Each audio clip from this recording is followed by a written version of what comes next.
latest moves from Israel, which may seem inconsistent, launching a new military operation at the Rafah border and sending a negotiating team to Cairo as new hope is shown on a potential ceasefire deal. Israeli Prime Minister Benjamin Netanyahu is striking a balancing act between pressures coming from several fronts. At home, his far-right coalition partners have threatened to break up the government if he agrees to a ceasefire and does not launch an operation to clear Hamas out of Rafah.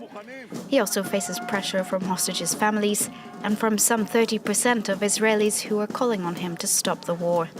If the only way to get the hostages back is by providing an Israeli guarantee to end this war, then end this war. Meanwhile, abroad, his allies, in particular Washington, are pushing him towards a ceasefire, calling for Israel to skip Rafah in its ground offensive, where more than 1 million civilians have been sheltering. US President Joe Biden withheld an arms shipment to Israel last week, including some 3,500 bombs he feared could be dropped on Rafah. It's the first time he's made such a stand since the start of the war, with the White House continuing to pile pressure on Tel Aviv.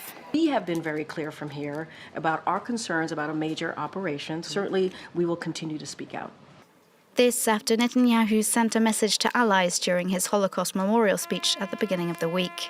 I say to the leaders of the world, no amount of pressure, no decision by any international forum will stop Israel from defending itself.